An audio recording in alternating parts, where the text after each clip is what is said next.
Okay, so we just looked at the charging case. Let's take a look at the discharging case, which is slightly more complex in LT Spice. Okay, so I'm going to go back to my pulse source. And instead of starting at an initial value of 0 and then pulsing to 5, I'm going to start at an initial value of 5, 5, and pulse down to 0. Everything else will stay the same. It's basically just going to flip this pulse. I'm going to go dropping down from 5 to 0. Okay, so we'll leave that alone. But what needs to happen now is, because I want to be discharging this capacitor, I need to tell LT Spice that I wanted this capacitor to be initially charged. Otherwise, it's just not going to know that I wanted it to be initially charged, and it's going to treat VC just as if it was never charged at all, because it doesn't have any memory of my previous simulation or anything like that. So if I want it to be charged initially, I need to set what's called an initial condition.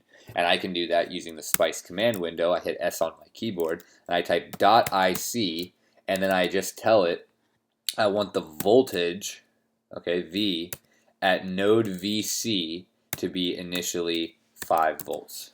Okay, just like that. So I'll come and just place this right underneath my transient statement. And so what I'm saying is I want to run a transient simulation. I want to pulse from 5 to 0 on my source, and I want to tell LT Spice that I want the initial condition on the voltage of VC, this node, to be 5 volts, okay? And so if I do that, I can run my simulation, and now I get discharging behavior. So we can see the pulse, right, goes from 5 down to 0, and the voltage at VC starts at 5 volts, exactly like we told it to, the initial condition being 5 volts. And then once my source drops to 0, that's when I get current flow out of the capacitor, discharging the capacitor all the way back down to 0 until Vs and Vc are both 0, and then this circuit is back in steady state. Okay, so if I again check to see if it takes 5 time constants, I start at 1 millisecond, and then at 6 milliseconds I want to check the voltage. At 6 milliseconds my voltage is 33 millivolts, which is very close to 0, having dropped down from 5. If you do the math, theoretically it should be about 99% of the way there.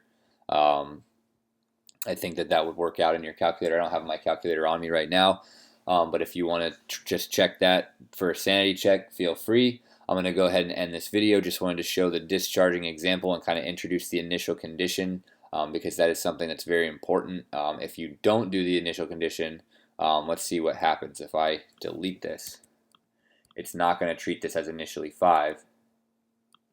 Oh, it seems like it worked out. I'm kind of curious why that's the case. It must just be because initially my capacitor is also an open, and so I'm getting 5 volts at Vs and 5 volts at Vc, regardless, because there's no current flowing through my resistor. Okay, cool. So it turns out you didn't need the initial condition, but if you ever do see some weird behavior, make sure to include that initial condition. It never will hurt you to include it, but it seems like it didn't bother us too much in this case. So I'm going to go ahead and stop this video here.